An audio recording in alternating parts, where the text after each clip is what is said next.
So when I'm using social media, I want to make sure that what I'm doing, the time, the expense, the effort is really paying off. Am I getting the followers? What am I doing to keep them engaged? How do I do that? One of the key things is to start following others. I mean, whether it's, those industry insiders, whether it is your competitors, whether if you're in a community, follow a lot of the community folks, whether it's a public TV, whether it's a police station, whether it's a local store or supermarket, anyone, because the more that you from that page are following others, people are going to go to that page and see your name pop up. So that's just sort of an easy and free method. And a way to get yourself visible. Absolutely. And additionally, when you go to those pages and follow, comment on things. If something interests you or is any way related to your business, comment. Or even if you just think that they've done a great video or image, comment and say so, because again, it's getting your name out there. Another method, as I know we mentioned earlier as well, is by sharing it to your personal page. And again, don't overdo that, but definitely encourage your family and friends to follow your business page and support you. A few years ago, Facebook totally changed their algorithm for business pages, and it made it very difficult to get followers and to see exposure without paying. But in a sense, they actually have managed to, I think, have one of the strongest marketing platforms on the internet. I mean, I think people are seeing right now a trend where Facebook ads are more successful campaigns overall than pay-per-click on Google.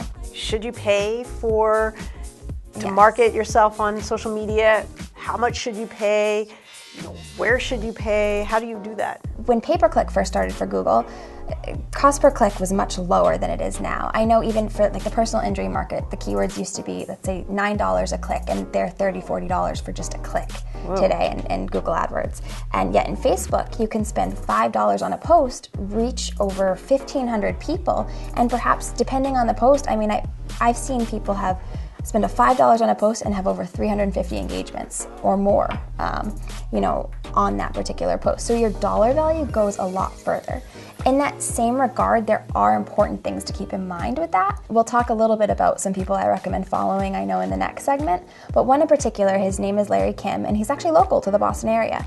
And he gave me this great tip at a conference I attended where he said, I like to call every post I ever do a donkey. He's like, it basically reminds me of a donkey, but every once in a while I'll post something that's a unicorn, and it organically starts to do really well, or people seem to like it, or they're sharing or engaging with it. He said, and that's when I say, aha, that's where I put my marketing spend. If you put a post out there that's getting a lot of likes or a lot of comments, then you only put the money behind those specific ones because you know that actually people are liking that. That's when those are the ones you take. It's just a great way to save money, because then you're not just trying to promote everything. Right. And additionally, it will save you money because if you have something that receives a lot of engagement after you put money behind it, for your next post, Facebook will lower your cost per click, so you'll start reaching more people for less money. But it's a huge asset to reach a huge amount of people, and additionally be able to track that engagement. So talk to me about that engagement and how do you track it? So if you go into the Facebook, right on the top of your page, you'll see a thing that says Insights, and you click right on Insights, and it will show you everything that's happening on your page, how many followers you have over what time period. It will give you percentages on how many people you're reaching, how many people are engaging. You can click further to see, where are they engaging from, at what point are they doing, are they taking any further activity with your page? Because on Facebook you can have, a button that says Contact Us that might take them to your website, or Call Us, and it's a direct click to call on a mobile device. You're just able to see from a business perspective, where your dollars are going, how you're reaching people, and who you're reaching. And then what about in the other social media platforms? On Twitter, instead, you're trying to have your post retweeted by someone who has significantly more followers or is one of those industry influencers. And then similarly on Instagram is great if you do have a photo or a video clip that you think people would love. Because it's run by Facebook, you can actually formulate the Instagram ad within Facebook. And on Facebook now, there's an option where any ad that you choose to do that has a visual on Facebook, you can choose whether they promote it as well in Instagram, or you can let Facebook decide whether it will perform better for you in Instagram or Facebook. How about a budget? How do you know where you should be spending that money? That's a tough question, because that is so dependent, person to person and business to business. Whether it's a post, whether you are paying to promote your overall page, which is a great way to get followers, I think no less than $5.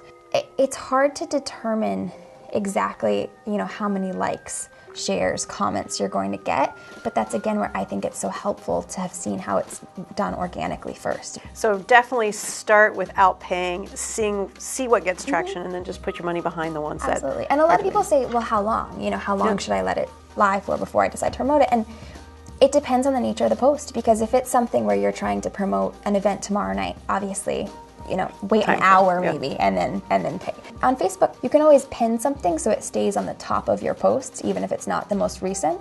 And I sometimes recommend doing that if you are trying to test something to make sure it's the right one to put money behind. So then for effectiveness, what do we really need to remember?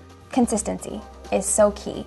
And I think that's what some people forget about or miss, is they'll say, okay, well, I did a really great post 2 weeks ago, and then I just did a really great post, but no one's really following or engaging. And it's that idea that you're constantly putting new content. So now that we know how to get followers and be effective, watch one of these This Mom Needs Help videos to learn how to use social media to promote you and your business better and faster.